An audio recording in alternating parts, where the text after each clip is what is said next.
Hi guys, and welcome back to There I Read It, where I am reading the Harry Potter books for the first time in my life. And today we are in Chapter 6 of Harry Potter and the Chamber of Secrets, which is entitled Gilderoy Lockhart. And this chapter is basically about the first day back at Hogwarts, where they're in their regular schedule and meeting some of their new teachers for the first time. So to jump right into my notes, Hermione is at the Gryffindor table reading Voyages with Vampires, which is by Gilderoy Lockhart. And I realized that is such a crazy interesting title that I decided to go back and recheck the titles of the books that they were supposed to get for this year's classes. Let's see, here we go. On page 43, if you have the original, kind of copy of the book. Okay, so Lockhart's books are Break with a Banshee, Gadding with Ghouls, Holidays with Hags, Travels with Trolls, Voyages with Vampires, Wanderings with Werewolves, and Year with the Yeti. So they all have all this alliteration in the title, and I guess that's sort of part of the Gilderoy experience, is that he's very polished and he's very much like a packaged explorer type of wizard, or at least that's how he's marketed. So I feel like out of all of the wizards and witches we've seen so far, that Lockhart is definitely the only one who has a brand. He is a product. He's out there to be sold, and he loves every second of it. And I don't know that I love him as a character, but I kind of respect that level of hustle. The book then mentions that Neville has a horrible memory, but I'm curious if there's any kind of reason for that. Again, if you're leaving me any kind of notes, please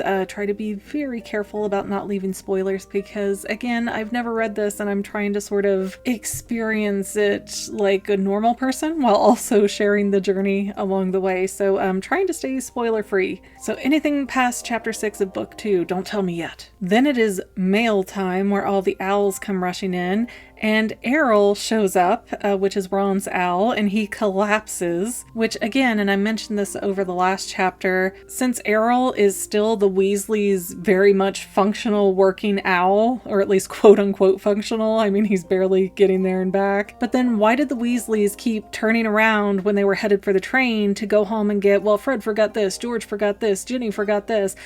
Get an owl and send it to them when they're already at school. Don't be late for school over, I forgot this nonsense. But, thinking more about Errol, it occurred to me that the Weasleys, they come off kind of messy and a little bit trashy, but I think that's because they really see a value in everything. And it's almost illustrated in their fondness for Harry, and especially when you compare that to the way his biological blood relative Petunia feels about him. Petunia kind of sees Harry as unwanted trash, and the Dursleys are over there we love trash, get over here, kid. And of course Harry is famous in the wizarding world, so that makes a difference, I'm sure. But I don't know, I feel like they're the kind of people who would be that level of, sweet and welcoming, and hey, you're part of the family now because you're in front of us. I think that's just them. I think that's Arthur and Molly Weasley, and I kind of adore them for that. But it turns out that Errol is not there to deliver a package, but he's there to give Ron a howler, which is a note that screams at 100 times amplification of what the person's normal screaming voice would be. So it is shaking plates, rattling walls, hurting people's ears. And of course, it is Molly Weasley flipping her crap at her son for just stealing that car. And apparently he has gotten his father an inquiry at work, because obviously working for the Ministry of Magic and knowing you're not supposed to have enchanted Muggle artifacts is a bit of a problem for somebody in his position. And Molly warns Ron that if he puts one toe out of line, that she is gonna rip him out of Hogwarts. Which actually makes a problem later, because Ron tries to fix his wand himself with something called Spello tape, and it's not really working, and the wand is glitchy and smoky and sparking, but he's afraid to ask his mother for a replacement and tell her that his wand is snapped, because, he knows he's done so wrong that but she's just going to be like, it's your own fault, deal with it, which is not an unfair position to take, might I add. Then McGonagall comes and gives the kids their schedule for the year, and the first class is doubled up with Hufflepuff, and it is Professor Sprout with herbology. And Gilderoy Lockhart is there, who is just, I don't know, more flashy and pompous than I thought of him before. So even though it felt like he was sort of an overacting attention seeker, I mean, it's just really amped up to a whole new level in this chapter. But Professor Sprout has been injured by trying to, it looks like, bandage up the Whomping Willow, so Harry feels really bad. And he also feels really bad about what's going on with Arthur Weasley because, yeah, he knows it's kind of his fault. Like, man, these people were good to me and I just totally blew up their life. I hope it works out. But Lockhart kind of pulls Harry aside and he's like, listen, I know that it's really hard to get a taste of fame and then really, you know, get that high off of it and want another one, but you shouldn't be flying magical cars to try and get attention and get in the newspaper. Like, that's the wrong way to do it, sonny boy. And Harry tries to tell Lockhart, like, no, that's not what happened, but Lockhart won't hear it because he's already created his own version of the truth. So in Lockhart's mind, the whole flying car thing was for publicity. It had nothing to do with the platform not working or it being an emergency. It was just that Harry wanted to be in the paper, according to Lockhart. And Lockhart, while talking to Harry, really downplays how well-known and famous Harry is. He's like, oh, a few people know about you because of the whole Voldemort thing, but Harry's still far less famous than Lockhart because Lockhart won Most Charming Smile 5 times in a row from some witch magazine, which again further reinforces the whole thing that he has a brand and a persona that he's selling to people. And again, as a vlogger myself, you gotta respect that level of hustle. But then Harry goes back to class and Sprout is having them repot mandrakes in greenhouse number 3, which is the greenhouse that has interesting and dangerous plants. And when Sprout asks if anyone knows what a mandrake is, of course, Hermione's hand shoots right up.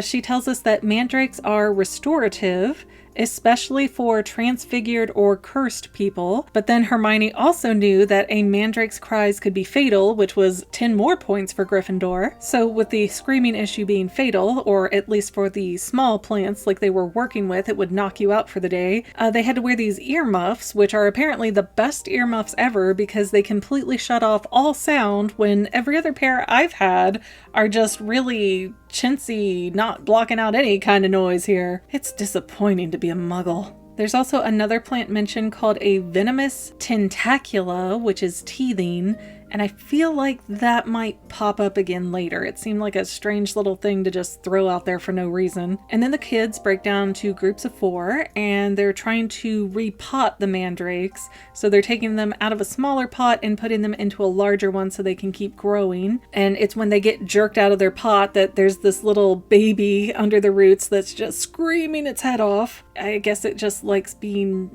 in the dark, cold, dank, wet mud. I don't know. I don't know what its deal is, but it does not like being on the surface. But because they're in groups of 4, Hermione, Ron, and Harry end up with a workmate from Hufflepuff, which I think this is the first Hufflepuff we've gotten to interact with.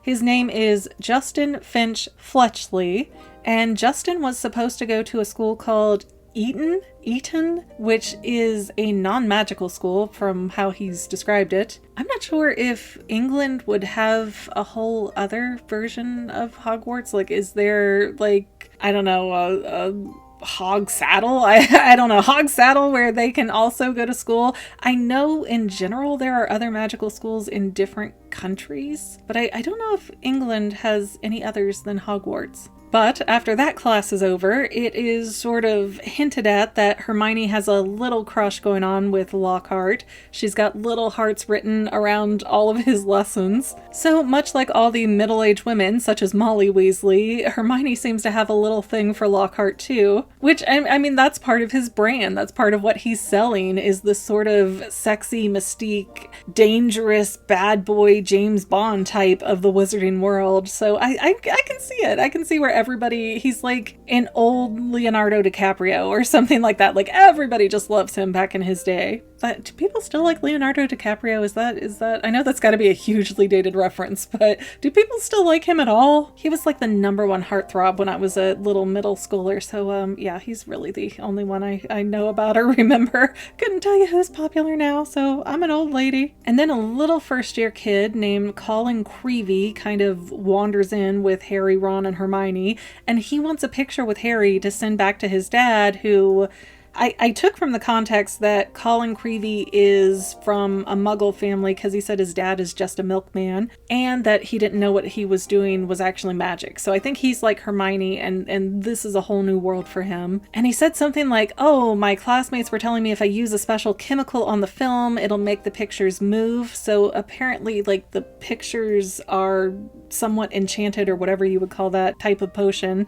to make the pictures, and that's why they move. They don't just move because of a special film or camera or something. I guess it's just a regular camera and film that they then enchant. So hey, that wasn't a mystery I was looking to solve, but hey, not asked but answered, I'll take it. And when Colin is asking for Harry's picture and his autograph, Malfoy hears it and he comes over with a big crowd and starts making fun of everybody. And it specifically said like 5th year Slytherins started to laugh really hard at certain things he said, but is it like a prerequisite that all Slytherins need to be jerks? I don't get it. Like, being ambitious, and I don't know, I consider myself to be a fairly ambitious person, that doesn't mean that you're an a-hole. It doesn't mean you're a jerk. I mean, usually if you're ambitious, you are focused on what you're doing and what you need, and you don't really care about what other people are doing because it doesn't affect what you're trying to accomplish. But Lockhart kind of stumbles into the scene and he's like, well, Colin, I'll take a picture with you and Harry and we'll both sign it. And he really felt like he was covering for Harry, and they have a little conversation while they're walking to class about it. Like, Harry, you're not really that famous. People are going to think you're so arrogant and big-headed if you're trying to, you know, take pictures and give out autographs. Like, you need to stop this, son. But meanwhile, Lockhart is also talking himself up about how he is that famous that he needs to carry around a bunch of, like, autograph pictures to hand out. I don't know, there's just something about his vibe that I am totally digging, and I don't know what it is because I feel like he is not a character I'm supposed to like, but he's just one of those people that he's like so over the top, like you just want to sit down and listen to what kind of weird stuff is going to fall out of his mouth next. But here is Lockhart's like formal Odysseus level introduction. Gilderoy Lockhart, Order of Merlin, 3rd class, honorable member of the Dark Force Defense League, and then the 5-time winner for the most charming smile bit. You know, that just takes me right back to reading the Odyssey in high school, and he's like, I am Odysseus, son of, I don't know, and I did this great thing and that great thing, and here's the list of my achievements. And at the same time, it's also such a British thing to have all these titles and honors attached to your name. Like, I don't know, we don't really do that much in the United States, I guess, unless you're an actor that got nominated for awards. Then they'll say stuff like 5-time Golden Globe winner or 5-time Emmy nominee. But yeah, other than that, we don't really have titles like that. Like, I don't walk around going, I'm McGann, I have 7,000 vlogs and 32 podcasts, and I've written 5 books, and I don't know. It's we don't walk around with like achievements or titles or things like that attached to us. So it's strange to look at it. And I mean, it also fits very well with his branding, if not for the fact that I think I've seen Dumbledore have a similar set of titles in the last book. Somebody did. I remember reading that Order of the Merlin thing before. So it's not just Lockhart doing it. It's very much part of the wizarding culture, or maybe just British culture. But I don't know. It's just so strange to be like, here's 5,000 titles. Here's why you should respect and love me. But then Lockhart starts his class and he decides to do a pop quiz on all 5 of his books. Apparently the kids were supposed to have already read and memorized them, which again, that is not how we do things in the United States. Teachers give us like chapter by chapter every night or week or whatever. But nobody here in the US works ahead like that. But the pop quiz he gives his students are on such petty details. It is on page 100. Let me pull these out because I was a little bit drop-jawed I mean, and it fits his personality, so I kind of love it, but I still feel like maybe it's a little bit too on the nose. Okay, question number 1. What is Gilderoy Lockhart's favorite color? Question number 2. What is Gilderoy Lockhart's secret ambition? Question number 3. What, in your opinion, is Gilderoy Lockhart's greatest achievement to date? So that's not even in the book. That's subjective. That's just tell me why you love me. And they said it went on for 3 sides of paper, with the last question being number 54.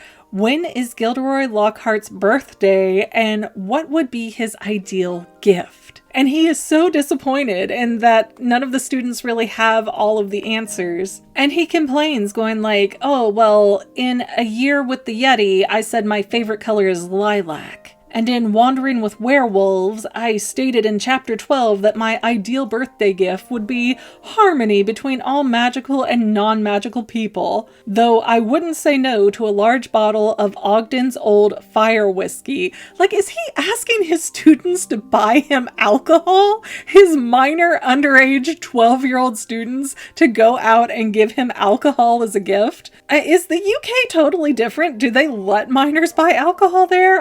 That's wild. The conceited self-righteousness is beautiful. I don't know how to describe it, but it is fabulously fantastic. Although I would like to point out that the idea of making harmony between all magical and non-magical people, that kind of implies that there's a known rift between them, like, you know, the Hatfields and the McCoys, where if you are not familiar with that reference, I'm related to the Hatfield clan, and it was a very famous feud where, like, one spark just sent them killing each other and all these weird attacks, and it was just insane levels of 2 Civil War vets just going at each other and their entire families. I mean, they burnt everything to the ground that they could.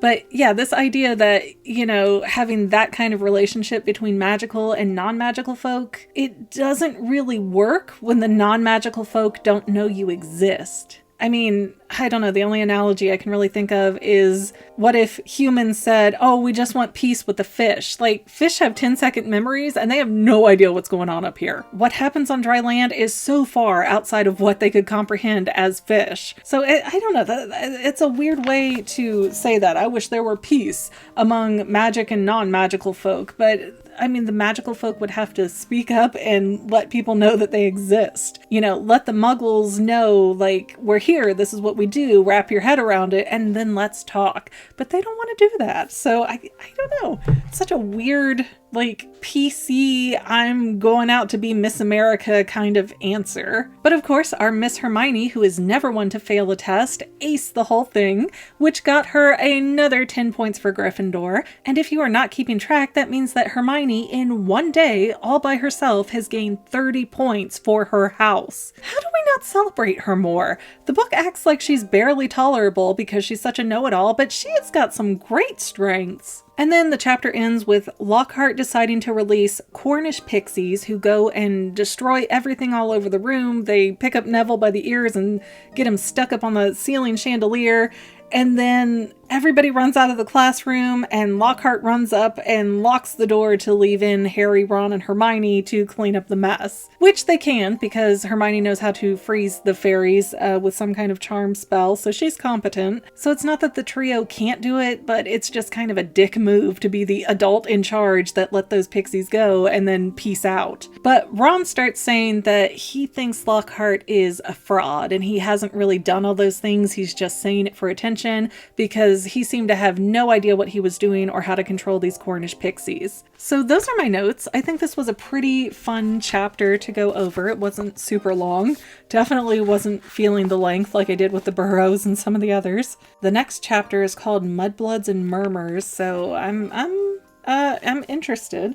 I believe I still know what mudblood means from the movies, but I'll be curious to know the full context that they give in the book. I will definitely say that I see, especially from what I can remember from the second movie, which granted isn't much because I haven't seen it since it was new, but from what I can piece together from when I saw the original movie and what I'm reading in the books, I feel like there are a lot more dots that connect, whereas the movie, it did a lot of these same things, but but it maybe didn't explain as well that, oh yeah, A is because of B is because of C. Like, there wasn't a line of logic that I remember drawing when watching the movie. But again, maybe that's just because I haven't seen it in a while. But I kind of think I should start doing like a book versus movie thing when I finish one of the books. I think that might be interesting to add into this giant project. Anyways, guys, I'm going to thank you for watching and listening to me ramble on about Harry Potter and the Chamber of Secrets. Don't forget to subscribe and check back to see the new episodes every single week. Anyways, I'm really going to go this time, so thank you again so much for listening to me go on and on and on, and we'll see you next time.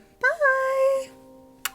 Well, Fanily members, we're almost done, but I want to invite you to hang out with me in some other places. I'm on Twitter and Instagram as my own personal self, and I have a Facebook page too, but I mostly just post photos over there. And sometimes people say, hey McGann, I want to mail you something. How do I do that? Easy. Just click the About tab on my channel page, and my most current P.O. Box info will be right there. I also run another channel, The Fanily. It's really a hodgepodge channel where we might post anything. Oh yeah, and I also sell shirts and stickers and stuff with the Fanily and the Fangirl logos. If that is your cup of tea, I have a link in every description of every video. Finally, if you want to help out the Fangirl channel and make sure I'm putting out video essays for years to come, the best way you can help is by subscribing and watching more of my videos, whether they're new, old, whatever. Maybe even share one or two on social media, help spread the word. People who watch to the end of videos like you helps to tell the site, hey, this is a good video, we should recommend it to other people. So if you made it this far, leave me a comment of something like, hey, I made it to the end. Love ya.